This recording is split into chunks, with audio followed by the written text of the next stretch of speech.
to the money, never slow-mo. No shirt, cause I'm tatted like a cholo. And of course I make it rain and you just watch. Hoes say I got game like X. In the club, and I stay turned out. Popping bottles like I don't give a fuck. Do my thing, all eyes on me. Alright, so we are here with Young Sam. Hey man. Woo. Good to see you. So Young Sam, how old are you exactly? 23. 23 years old. Why Young Sam? Why that name? That's me, man, Young Sam. How long have you been rapping?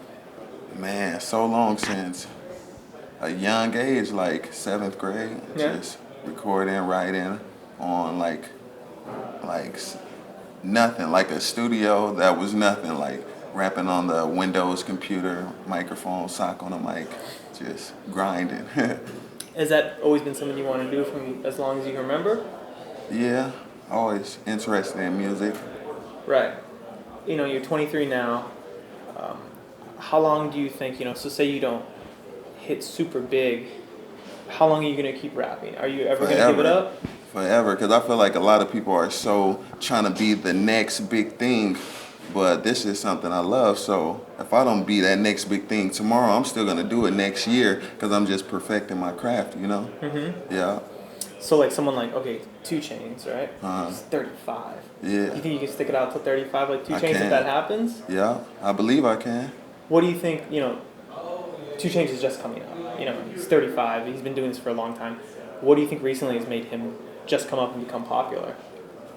Sticking to his own style. Everybody like sets trends, like everybody looking for that new thing. So 2 Chainz had this style what wasn't big before, and now people own it. So that's great. Yeah. Gotta stick to your style. A lot of up and coming rappers, they don't, traditionally go to YouTube. They'll just do mixtapes. They'll sell it. They'll just do SoundCloud or they'll put it on the internet. Why did you decide to go on YouTube? Because it's like a timeline of my life. Like through YouTube, people could see how I progressed, and they could see like, oh, Young Sam, he's not no one-hit wonder. He's been doing music for so long. Like they could build with me. Like people from across the world could feel like they know me just through YouTube. Do you remember the first video you ever posted on YouTube? I had a freestyle, like just rapping, but I didn't like it. So I deleted it, and I'm really sad about that to this day. Like, why did I delete that? When you first started, posting on YouTube, did you expect that it was going to become so popular, to be such a hit, that you would be such a hit on YouTube? Man, I didn't. I just thought I was just uploading videos to it. Like, okay, I want to keep track of what I've been doing, so I'm going to just upload it. But little by little, it's been getting more views, and people been following what I've been doing. Right. Do you follow any other people on YouTube who are rappers like Daystorm or anyone like that? Oh yeah, I do follow some artists. Yeah. Okay, cool. What do you think of their their craft on YouTube? Do you like a lot of their stuff? Yeah, I feel like it's another style. Like everybody doing their different style. I want to open to styles like that, so I follow a lot of different artists doing things. Right. You just uploaded a freestyle over the Trinidad James song, Yeah. All Told Everything, and that's like his first single, and he's blowing up off of that single. It's new style. It's a new style. Is that why you think it is blowing up so much, because it is a new style? I feel like because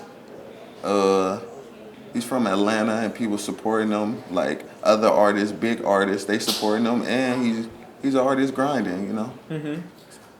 Do you ever get, you've been doing this for so long, and all of a sudden Trinidad James is everywhere off of one song.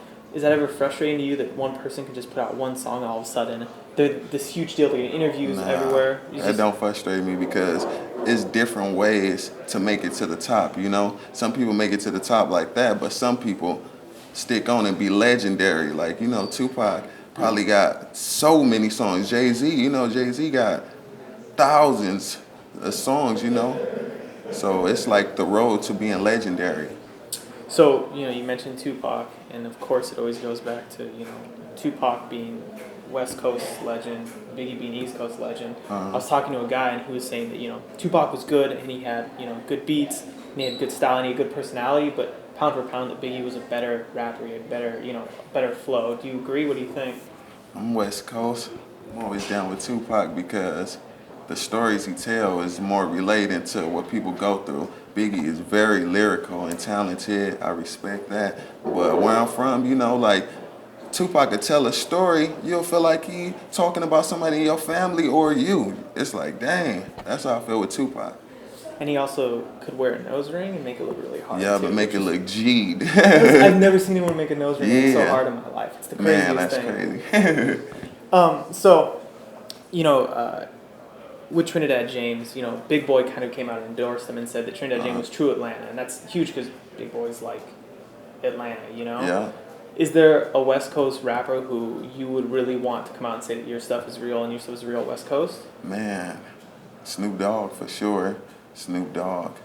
It'll have to be Snoop, yeah. Well, Snoop, you know, he's getting in the YouTube game too. Did you know that he's, you know, he's on another studio. He's on a YouTube Snoop network. is smart, man. What do you think his reasoning for wanting to do that is, to start jumping onto YouTube? I feel like being smart, staying on top of his business and trying to get fans. Like YouTube got so many people, like, you know, YouTube lets you know, like, it's millions of people on YouTube. So just reading that, it makes me like, ooh, I gotta be on YouTube. I gotta make sure I'm on it. I know Snoop Dogg feel the same way. And he got more access to people, so he's gonna be on everything that have him access with his fans. Yeah, absolutely. You know, with Snoop, even for me, a lot of the times, you know, he started off really hard. You know, like that was the case, and he started really, really hard. And now his news is not so hard. Does that ever bother you when a rapper starts with this really hard gangster persona and then kind of goes into less serious, less hard stuff? A lot of people would say that, but like, you don't know what they're going through, you know? Maybe once, like at the beginning of his career, he was going through so much, and then now he got what he got. Like, he got what he want. He's successful, so now he's talking about different things, meeting new people. And Right. life is changing, you know? And he changed his name to Snowblind too. Yeah. What do you think about that? New fan base. New fan base? Yeah. Why do you think that'll bring a new fan base? He got everybody else. So, you know, on that same note, on Facebook, I was checking out your Facebook last night, and you said that you had to do a bunch of community service. Yeah. Or else you were going to go to jail. Can you talk about that at all? Community service. I need to do that. Make sure you're on top of your things. But right now, Trapfornia, that's what I'm on. That's why. Like, I really want to come out with this album for my fans. And, like, I got this dance CD called JCD3. And both of them come in December 19th. And I want to really deliver that to my fans. So I'm like, I'm going to finish this project, and then I'm going to do them hours. But you have to do it by the end of the year. Yeah. 60 hours. I'm going to make it happen in about 11 days. What do you think you're going to do? Grind. Yeah? I'm going to grind. I'm going to make it happen. So, you know, you grew up in South Central. Yeah. How much of growing up in South Central has affected your music and affected, you know, Trapfornia? December 19th. For real, December 19th. That's going to tell the tale right there. So people just need to listen to the album and they'll Yeah. know all about growing up in South Central as Yeah, young they going to Sam. know how it affected me. Yeah. Right on. You know, why Trapfornia? Why call it Trapfornia? Because that's where, like, I stay. That's where I'm from. And that's what I wanted to represent with this project, to let people see another side of me, and wanted to tell another tale on my YouTube. Like, so many people used to the dancing and all that, and people don't know this other side. So I wanted to tell another tale. It's like a timeline, you know, like I was saying with YouTube. Like right now I'm going through a Trapfornia stage. So people gonna, like after this I may go through something else, then one day somebody gonna look back at all of that like, dang, this dude is really on the road to be legendary. Right. And you know, some of the most famous rappers in the world have come from South Central and have come from the West Coast in LA. You know, what is Trapfornia going to bring that we haven't seen before from other rappers that tell a story of, you know, South Central? It's gonna be unique, very unique, because I'm a different artist and I'm coming from the heart and just doing my thing. It's gonna be different. Do you have a favorite track right now off Trapfornia that, you know, you really are happy with, that you're really, you know... Man, Grind Till We Rich. It's this song called Grind Till We Rich. It's a big song. It's like real motivational. Like, because living in South Central, it's only like people feel like it's like you could become a victim of the ghetto. That's how I feel. Like, it's dangerous over there. Like, all I hear is helicopters every night on the real. Like, but this song Grind Till We Rich is real motivational. It's like letting people know, like, you got to do what you got to do to be successful. Like if you play football, give it your all. If you rap. You know, if you go to school, if you want to be a doctor, you got to grind, you know? Right. And then you got to grind till you rich. So you're not necessarily... And bless your family. You're not necessarily referring to just rapping, you're referring to everything in general. Yeah. So it's kind of a motivational song. Yeah, you got to grind. That's what it is, grind. Yeah, absolutely. You know, are there any, you know, it doesn't even have to be rap, but are there any specific musicians or style of music that you were really inspired by with Trapfornia? Gucci Mane. I like Gucci Mane a lot, man. He kind of blew up, you know, in a short period of time, but he was grinding for a really long time. And through YouTube too. You can watch his YouTube clips and you'll see, like, dang, he been grinding. You know, with Gucci, he's kind of a personality. Does that make you like him more or less? This crazy personality. Nah, I like his music. I feel like he's real talented. Like behind all of that, once you hear songs, like his flow is crazy, his delivery, he really know how to do his music. You know, there's kind of this new style of hip hop coming in right now. You know, there's this, like you said, this Gucci Mane flow. There's this Trinidad flow. You know, there's this you know, Walk Flame flow. It's this new kind of flow, MGK. Do you think that's going to be dominating hip hop for a long time, or do you think it's going to change to a new style?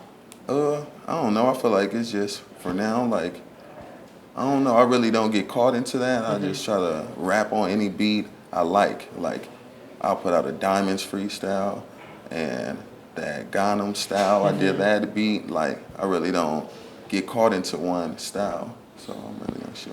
What do you think? You know, people say that, you know, the golden age of hip hop was in the '90s. You know, you had late '80s and early '90s. You had NWA, you had Tupac, you had Biggie, you had, you know, all these people. You had Eazy-E. They said, you know, that was the golden age. It was about gangster rap. It was just gangster rap. You know, now 2012, a lot of it's kind of dancey and more focused towards a mainstream audience.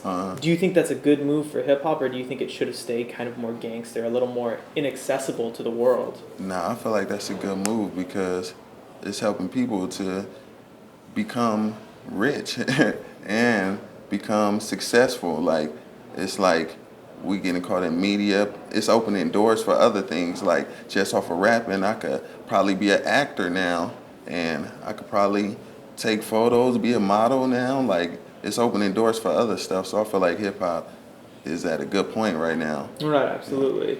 It's like Kanye, you know, he started producing and rapping. Now he's got everything, you know. He's doing fashion, he's doing, you know, some movie stuff. He's doing writing, he's doing all these things. So he's kind of this hip hop renaissance man. You know, he can do everything. Snoop Dogg too. Snoop too, yeah. He's got everything, man. He's doing everything.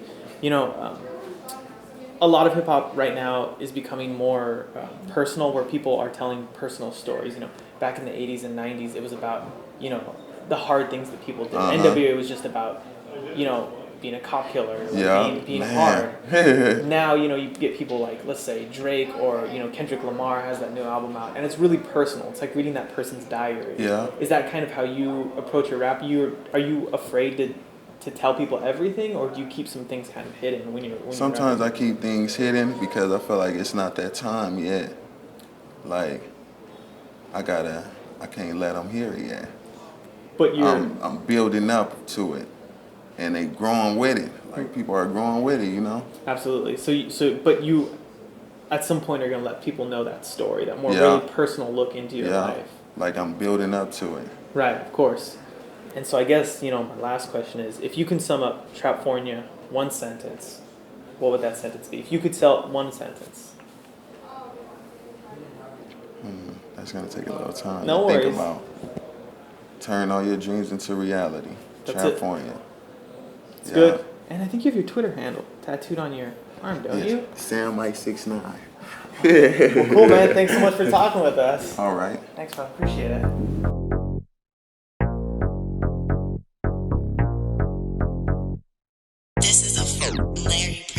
Green light to the money, never slow-mo.